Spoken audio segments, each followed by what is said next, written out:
Hey guys, welcome to another episode of Period Sis. I'm your host, Mandy B, and this is brought to you by none other than the official box owner.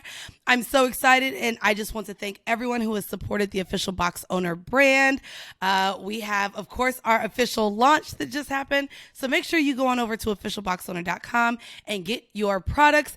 I am joined today with a wonderful, wonderful host to share her story of motherhood. So before we get into that, it is yet another tale of womanhood for women by women. Hi, Stephy. Thank you so much for joining us today on Period Sis. Hey, how are you? Thank you so much for having me. This is amazing. I am so excited for having you. By the way, guys, I want to just let you know, clearly, yes, I brought on my friends, but I love that so many other women have reached out to me. And Steffi actually reached out to me with a topic suggestion. And I was like, no, girl, bring your ass on and let me know your story. But guys, for those of you who do not know, Steffi is the host of the Do I Look Fat podcast, which is a body positivity podcast. I love that. You know, that's definitely aligned with my brand. But Steffi is also a mother of an 11-year-old son with autism. And so we're going to kind of go through Steffi's journey with that process, with that journey, with that relationship. And so, Steffi, can you go ahead and start with your journey of pregnancy, when you got pregnant, if you only cared about 10 toes and 10 fingers, or if there were conversations about the health? Let's go ahead and start with your pregnancy journey. Sure. So my son, Ethan, he is the light of my life. He is 11 going on 12. We actually share, our birthdays are 2 days apart. So we always celebrate birthdays together and everything, right? So I got pregnant when I was 23. So I was 24 when I had him, right? And it was, to me, you know, I was one of the first of my friend group to get pregnant. So that was weird, you know, within itself. It kind of isolated me from the beginning, I feel like, which was interesting. But other than that, my pregnancy was normal. Health-wise, I had him past term. Actually, he was late. He was a big baby, a big solid baby. He was probably he was 9 pounds, 12 ounces. So almost 10 pounds. Okay. He was a big boy. A really big boy. Really big boy. During your pregnancy, you went to all your checkups. You went, you know, I had all the support. I was with my son's father at the time. We lived together. We had an apartment. I thought I was checking all my boxes, right? It was crazy. And I was so young. So it was like, oh my God, yes, I'm having a baby. Even though looking back, you know, hindsight is 20/20. So it's like, looking back, I'm like, oh girl, you should have pumped the brakes probably a little bit. But that's another story for another time. With the father, of course. Yeah. Okay, gotcha. Right? So, but anyways, the pregnancy itself was perfect. It was great. I didn't have quote unquote complications until actual labor and delivery. I had to have a cesarean because he was so big. I'm small. I'm only 5'2". I'm petite, short limbs. I'm little. So he Welcome literally, to the club. Welcome to the T-Rex arm club. Exactly. So, he couldn't pass my pelvis. So he actually got kind of stuck and he came out bruised. So they had to go in and take him out. Yeah, so that was a complication within itself. But other than that, he was fine. He had... Do you know, real quick, do you know if this is a common thing that happens? With the baby not being able to pass? And I never asked. Almost an emergency C-section? Okay. It wasn't... They didn't make it seem like it was such an emergency. Okay. I think it was just so... I was in labor for 24 hours. So I was already whatever you need to do. You know what I'm saying? So they gave me the option and I was like, all right, fine. It wasn't like we had to sit there and I had to think about it, or people were concerned, or it wasn't like that. It was just so we're not moving as fast as we think we should be. We think he's really big, you know. Okay. It could be a problem because he could get through, but it would be an issue. Right. So I had a cesarean, whatever. My recovery from that was horrible. I do not recommend. People think it's easier. It is not. The recovery a C-section is terrible. From a C-section. What kind of things. So of course, I have not popped a baby out of my cooch or my Right. stomach. I don't have this experience. So I do want to know, even for the women who maybe gave birth through their vagina, Right, look at naturally. me, I'm just like naturally. What type of things did you experience with healing from a C-section? So, okay, well, one thing I can maybe compare it to for you is you had gastric surgery. I did. So they sliced, I mean, it was arthroscopic. I also worked for like the medical field, so I know the terminology. Yes, but I was about to say no. I had little dots and holes. it was arthroscopic. But there was still soreness in your abdomen, right? Because they had to go in, move things around and all of that. It was like that, but probably more intense because they had to slice me open. My scar is very small. If I didn't tell you I had it, you wouldn't know because you can't see it. Awesome. However, that recovery, like not being able to bend over, stand up straight, bathe myself, it was like, and then with a newborn, like, so imagine you can't do those things regularly when you have a newborn. Imagine also needing assistance for yourself to do things. It was terrible. Oh, wow. Do not recommend. I would go back if I have another kid. I would try to go back to vaginal if it was possible. Okay. And I would try to have it naturally. And so, even though there was a little bit of difficulty in the beginning, baby comes out healthy. You get through healing, and then tell me what happened within the first year and a half. The things that you started to notice, and just let me know what let you go towards. Right. So the thing about autism is that literally everyone's experience is different. Okay. Completely different. Okay. Some people knew from earlier on. Some people don't find out until later. He's actually trying to get into my room right now. Hope you don't hear that.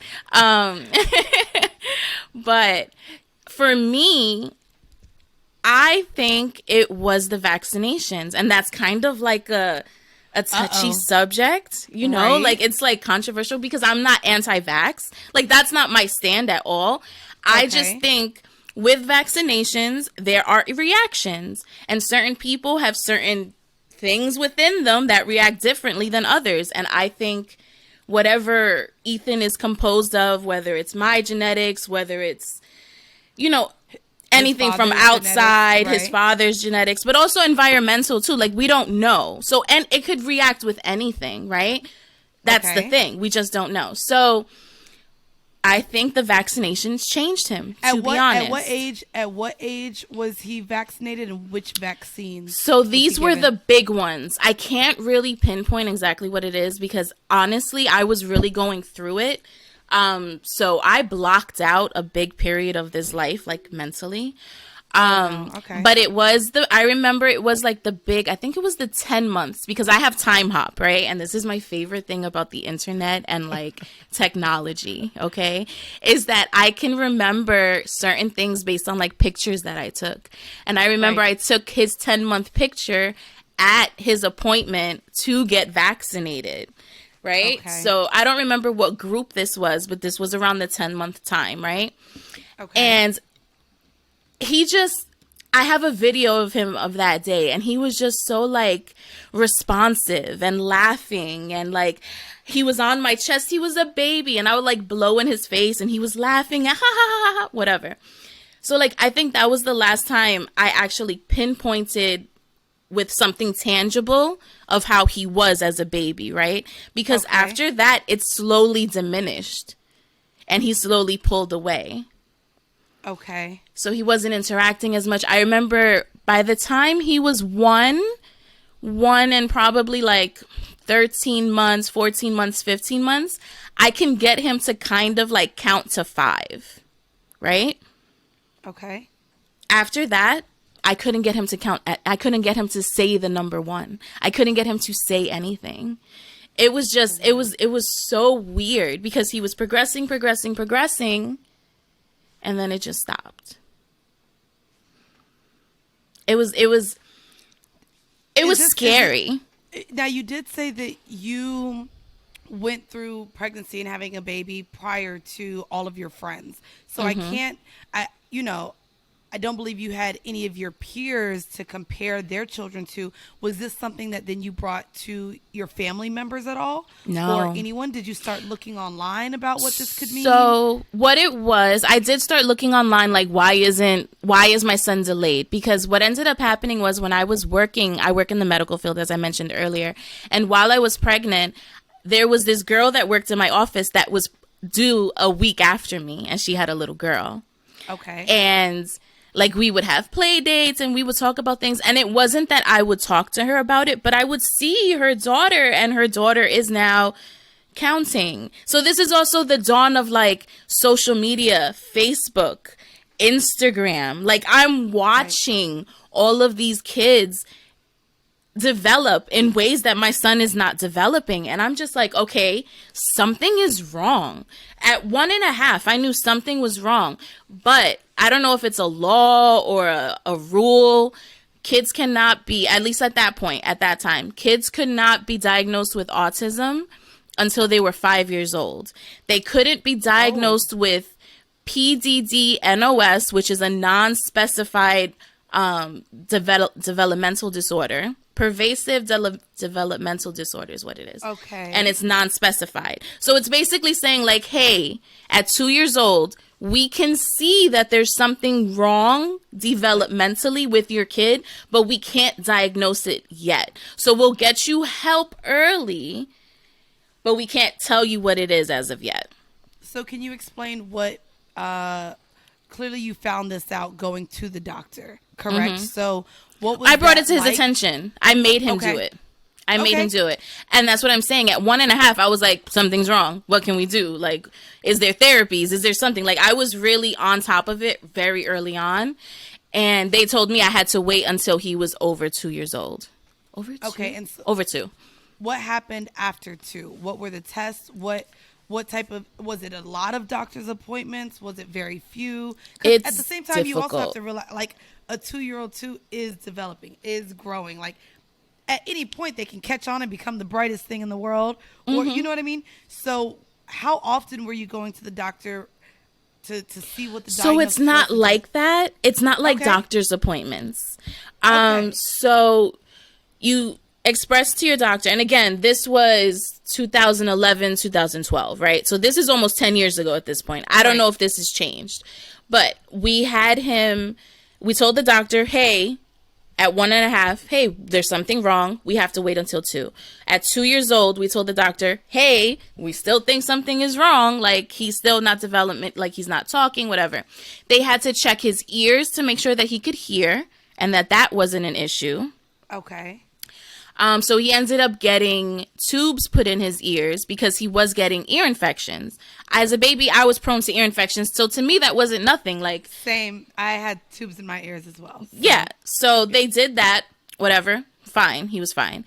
And then they had to do what's called like a psychological exam, a psychosocial exam, and I think it was just a regular physical. I think those are the 3 big ones, if I'm not mistaken. It could be another one. But what that is basically you meet with a psychologist and you answer questions about your kid. So they're like, how old was he when he first rolled over? How old was he when he first... So it's basically like looking at how he developed during time and if he's meeting certain things. And physically, so when they're babies, a lot of it is physical because you don't know what they're thinking or anything like that. Right. So he was progressing perfectly fine physically, even like advancing in certain things physically. You know what I'm saying? My kid he's always been big. He's always been a big kid. Like, we're trying to make him like a swimmer in the Special Olympics. Like, it's not a joke. Like, we're trying I'm trying to make him an athlete within his own right. Like, so whatever. So to know that he was fine and then it's just like a break, like skirt, like, oh my God, like he literally just stopped. He's not speaking to me.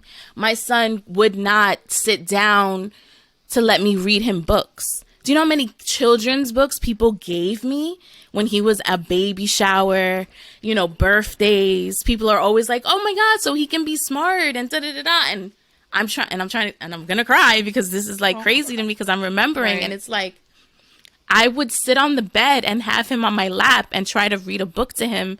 and he would like squirm and try to run away every single time, screaming, crying, like I was torturing him. And all I was trying to do was connect in a way that society told me I'm supposed to connect with my kid. Right. So, and then... Girl, I be crying easy. Don't be making me cry.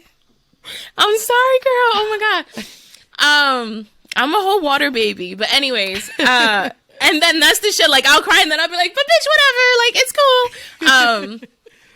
So I remember it was that. And then I did have one friend that I reconnected with because we had babies around the same time. So she had wanted to go to like this, it was like toddler daycare kind of, but they're really, really small. And it's like they're playing music with tambourines, like, little shit, mommy and me type shit. I couldn't do it. He wouldn't do it.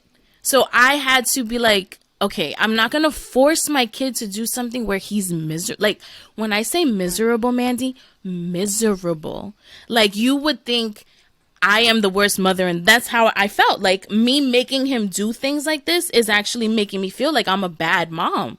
Like, who would put their kid through this? Right. Was there anything that you can remember as he was getting older that you did find a connection to be able to do with him? Swimming. Or was it, Swimming. Okay. That is his story. Listen, when he was little, and this is other things like, you use society, right? Christmas is a big thing for kids, right? Right. My kid doesn't play with toys. What am I giving him to open? You think he's going to be hype about a pair of sneakers or a pair of jeans? He don't give a fuck about that. He doesn't care. So, like, I would give him little toys here and there, but I'm not spending all my money on gifts on Christmas. And what I would do is I would take him on vacation. My kid has more stamps on his passport than anybody I fucking know. Okay? We've been to Cabo. We've been to Bahamas. We've been to Puerto Rico. We've been to DR. Like, we've been to all of these places because I know he likes to swim. And living in New York, we don't get to swim.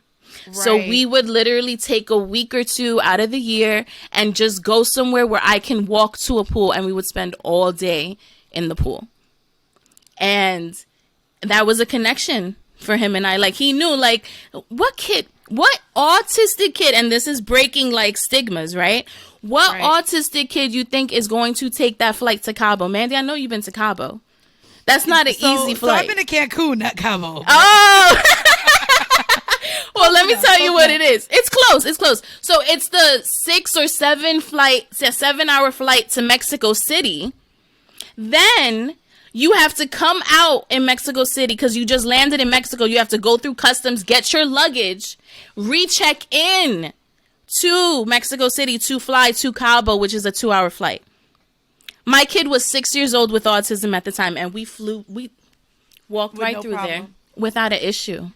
So let me ask you now. So let's get into getting him into school and maybe what that process was, and special classes that maybe he had to be a part of, and maybe even bullying. Like, how are you dealing with his treatment by other kids, but also by adults as well?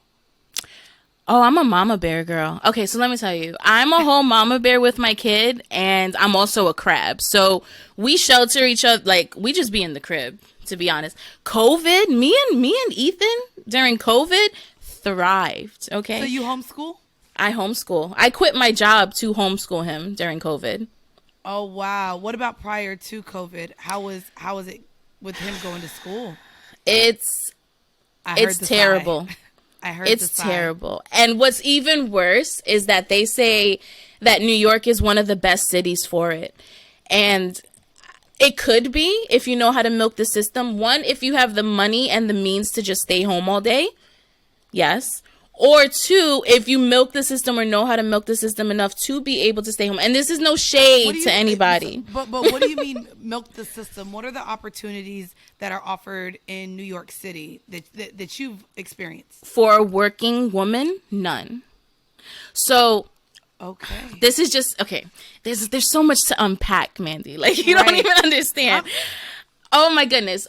Okay. So I've been working since I was 19 years old in the medical field, right? Okay. So by the time I was 23, I had been working full time at my job 4 years. My my son's father, my boyfriend at the time, is 4 years older than me.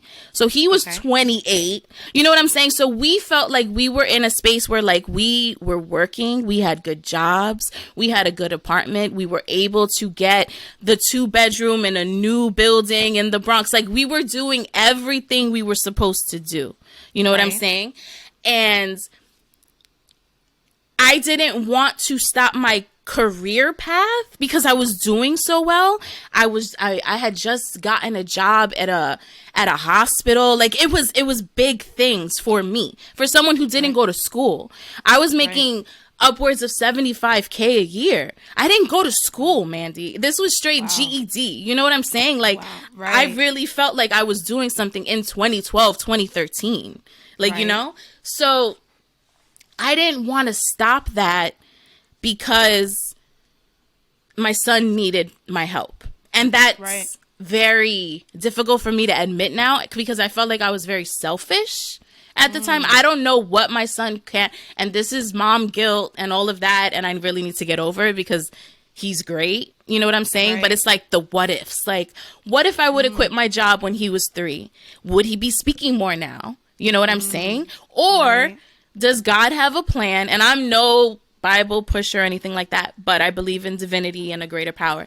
But does God have a plan and was like, you know what? You had to learn all of that. You had to go through all of this so you could be ready for when he was developmentally ready to accept you being home, pushing him, teaching him, and all of that. You know, would I be burnt out by the time he was actually ready to accept it? Right. Because I was home all this time. So this is just my train of thought. And can I also ask you, outside of the mom guilt, you're talking about him accepting it. What does that mean? What does it mean for an autistic child to accept what? That they're autistic, that they're different than the other kids? What was the accepting part? So this is something that I can honestly say I figured out with time and him growing up as being a mom, which is why I'm very happy that I'm on this platform to anybody who might be listening. Okay.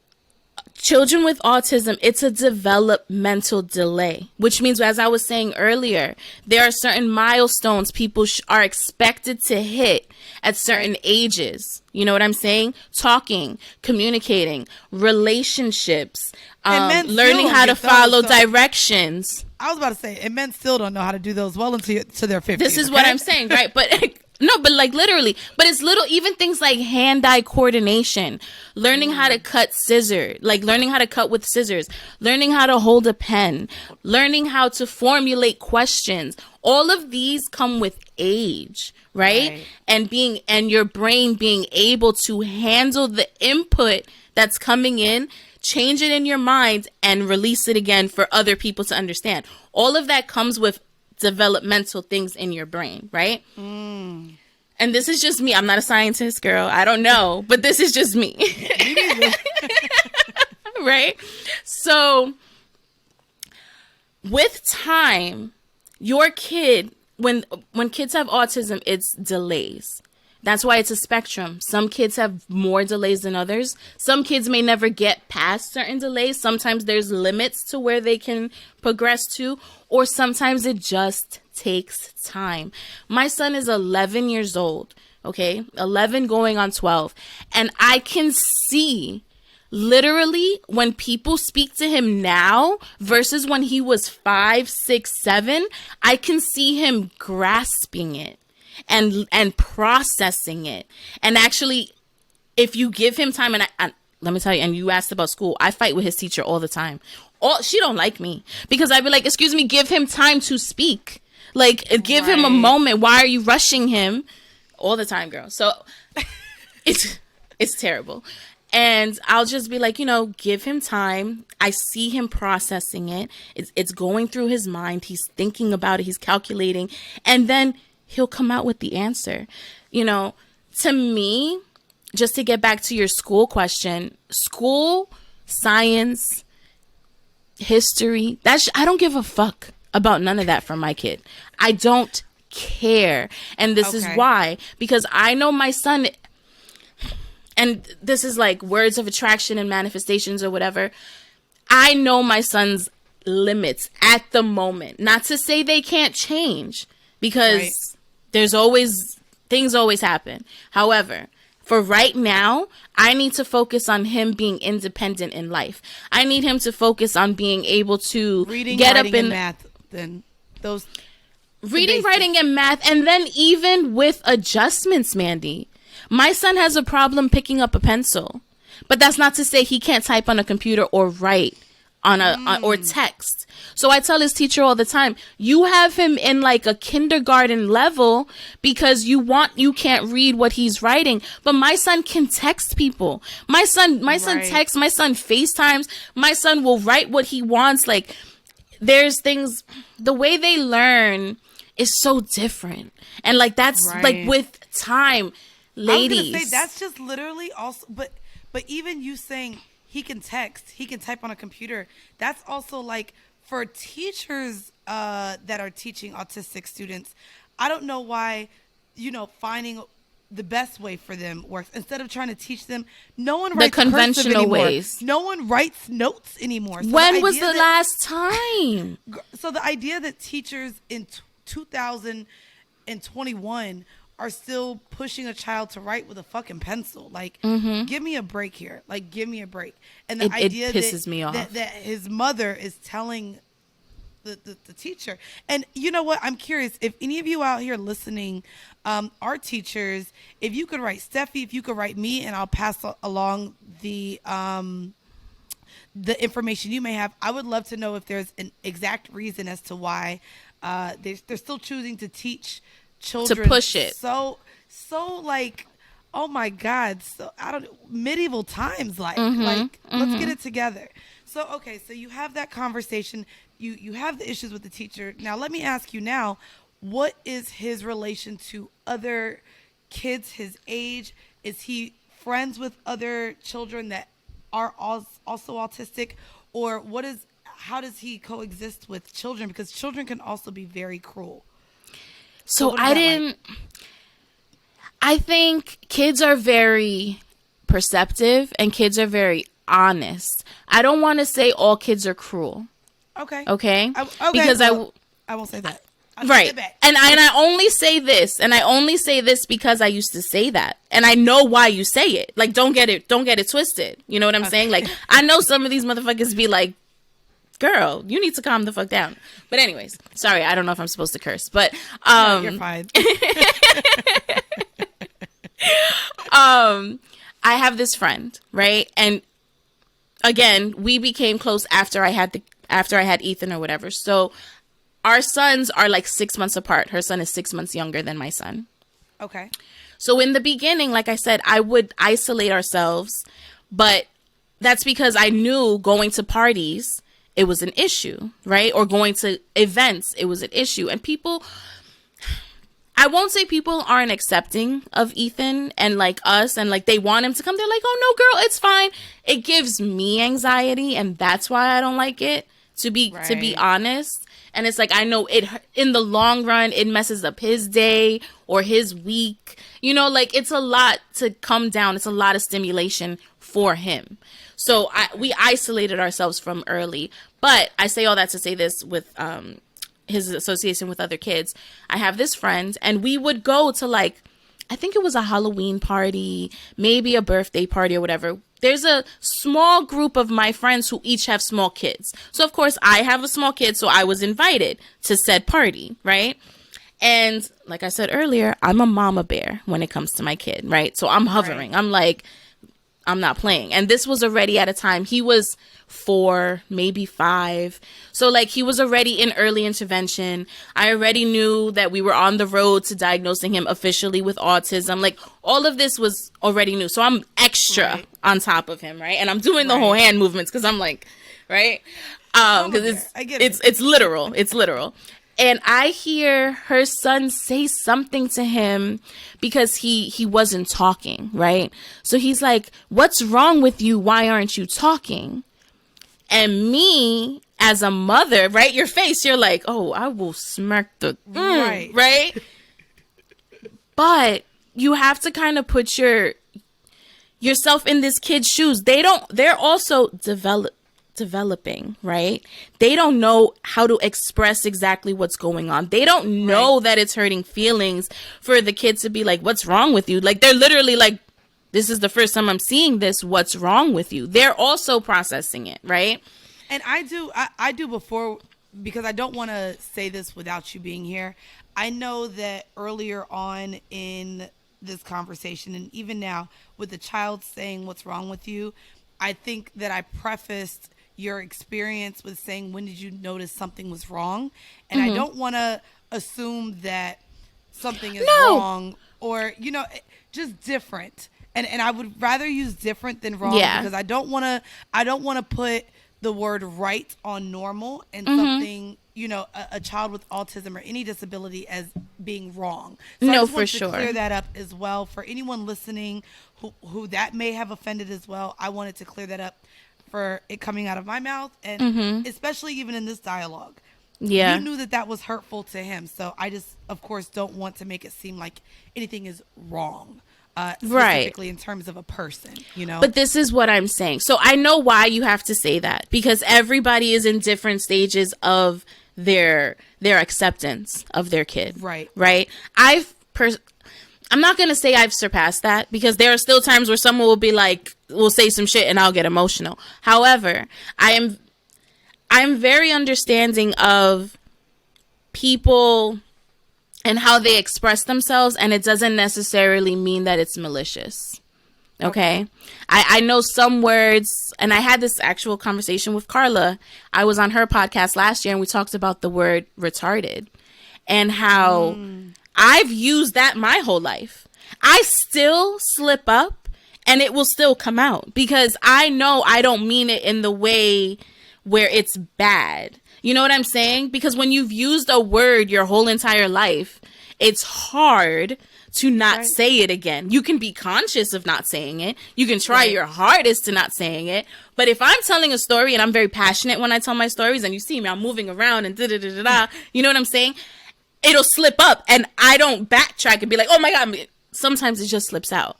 Right. That's definitely one of those words that was acceptable at one point in time, and now you just can't say it. It's the R word now. Like, you literally cannot say it. But I understand now there may be a different connection, because that could be something that may have been used as a bad word towards your son, whether it be by peers or even adults, or someone who looks down on, you know, his disability in learning. Right. And the reason why I say, just to go back to that, is why I say all kids aren't cruel, is because that same kid now is like more protective of Ethan than I am. Because, you know, like at this point, he's been around Ethan since he was 5 years old. They're 11. That's half their lives, if you think about it, right? So to him, he's like, whenever he's around, he'll tell his mom, he'll be like, oh, is Ethan coming? Oh, okay. And then his mom will tell me stories like that. He defends like the slow, not the slower kids, because I don't want to say that, but you know what I'm saying, like the different kids in the school, kids. Right? And he's like, no, you can't. That he said, you can't say that about them, because I have a friend who's like that. A friend. I love that. They've never spoken. Ethan doesn't talk. They've never spoken, and I'm getting emotional just thinking about it. At 12, he still doesn't really speak much. No, and that was a big thing during So I had a lot of people could relate to this. I know I've been following you for a while, Mandy. And I know you had a problem during like quarantine where you were alone and you weren't speaking to anybody. That's why I got a goddamn cat. Right. I started talking to a cat. Yeah. And not talking to somebody. It was affecting you, right? Right. So I was going through that pre-quarantine. So I live alone with my kid. I don't talk to people all day. Like, we don't speak in the house. Like, it really affected me, because for a long time, like, I lived with his dad. Okay. Then me and his dad broke up. Then I lived with my mom for a couple of years.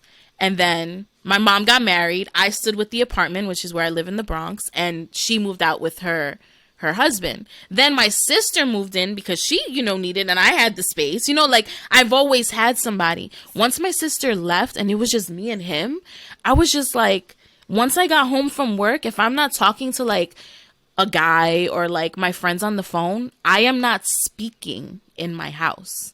Oh, wow.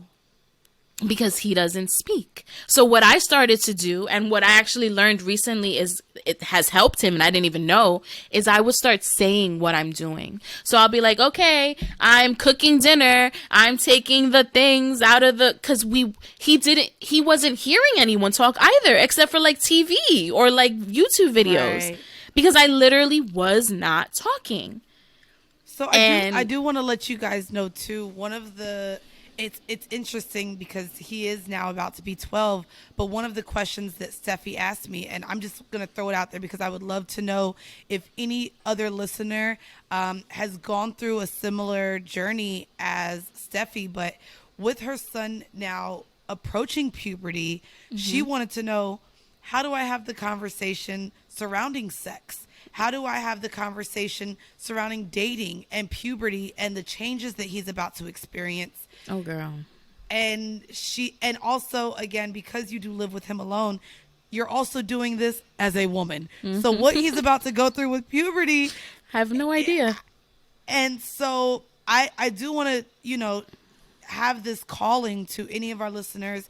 Make sure you hit me up on either the official box owner page, hit up my personal page, or hit Steffi's information up. It will be in the description of this episode, because that's another literal journey of a whole different development that you're going to have to experience with him. And you know how to talk, you know how to write, you know how to speak. It's difficult with kids with typical kids, as they say. Yes, with just kids really, just being curious. And so it's going to be, you're about to embark on a whole nother journey with that. And girl. Yeah, if anyone listening has gone through that journey and experience, please reach out to us. I guess, Steffi, of course, before we get out of here, you're still learning every day, but for someone who may feel as though their child has the developmental delay or may be autistic, could you provide some insight, a tip, some advice in motherhood? Maybe in the confidence of being a mother, not feeling the guilt that maybe you still feel to this day because you can't blame yourself.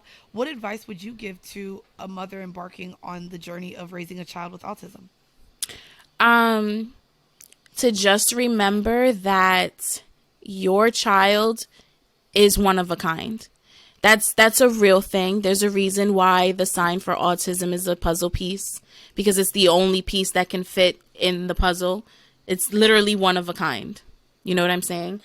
So you cannot expect your kid to do everybody's shit when your kid is not everybody. Your kid is one of a kind. So don't compare them. Don't compare their journeys. My son, he's not speaking full sentences now, but he's actually conveying wants and demands, and that's bigger than he was 2 years ago. And he's 12, and that's a big thing for me. And I'm going to celebrate his milestones when he reaches them. I'm not holding him to a timeline. Right. So just basically, you would say then to not set milestones for your child, but to just embrace them when they come. For sure. Nurture them as best as you can. Don't just sit back and think that it's just going to happen. You have to work for it. But just because you're working for it and it's not coming as fast as everyone else doesn't mean it's not going to come. Now, of course, with COVID, you've been able to teach him at home. I do, just because I don't want to miss out. What resources and things are available for mothers or fathers dealing with, the learning process and education regarding a child with autism? What are some resources that you've used that you recommend, websites, and our producer, May, who's amazing, will also go ahead and make sure she includes all of that information in the description of this episode. But yeah, could you share those resources with us as well? Yeah, it's hard because it's very statewide. So it's, each state has their own laws and things. So it's very hard to give like very specific things. There's other big ones. Autism Speaks is a big one. I think that's national. They have a lot of information, and you can go state by state to look into like resources and things like that. Look into early intervention. Early intervention for your state is very, very important. Ethan has been in school since he was 2.5, literally. Oh, wow. In school, like leaving my home and going to a school at 2.5 years old. And, you know, he would have speech and group therapies and OT, PT, because there's other underlying things for each kid. Each kid has different issues. So you want to make sure that you're testing each area out to see where he needs help, he or she needs help in. So definitely my one tip for any mother, if you see anything, and it's not wrong to say anything wrong, because you have to understand what we're comparing these kids to is conventional methods. So it's wrong compared to the conventional methods. It's something off. If you don't want to use the wrong because it has a bad connotation, it's off. It is different. There's a delay. That's fine. But if you do see that, talk to your pediatrician. You might need a referral and all of that, depending on your state laws. But Google early intervention. I'm pretty sure it's the same phrase in most states. And just get into it early and just try to work as best as you can, as early as you can. It is hard if you're working full time. I'm not going to get we didn't get into that, but that is hard. It is difficult. Everything they do is from 9 to 5. So if you have a 9 to 5, when are you doing everything? Oh, wow. Yeah. So I'm just going to leave it at that. So just think about that as well. Okay. And then Steffi, before we get out of here, where can our listeners find your podcast? And if you could share a little bit more about maybe your favorite episode or where they can hear more of you, go ahead and give your spill, honey. Yes. Okay, so my podcast is called Do I Look Fat? And I actually just reached a year, May 1st. So Congrats. Yes, thank you. So my 52nd episode called Look Back at It is actually like a highlight reel. So if you want to know who I am and what I talk about, check out my highlight reel and it'll put you on for sure. And I'm sure you'll want to listen to because I'm pretty funny. I was a little, serious this podcast episode, but I'm pretty funny. But yeah, so it's called Do I Look Fat? Anywhere you're listening to Period Sis, you can find me. And hello. And then also you can follow me on Instagram. That's where I talk about all of my mom shit. So like if you're really interested in my journey with my kid and with Ethan, it's _StephyKiss, StephyKiss on Instagram and Twitter. Awesome. Again, that information is going to be available in the description of this episode. Also, stay tuned. I am going to drop a few stats and facts about the autism statistics here in America. So stay tuned for some facts about that. And Steffi, thank you so very much for joining me today. Thank you for having me. It was amazing. Course. All right, then. Bye. Bye.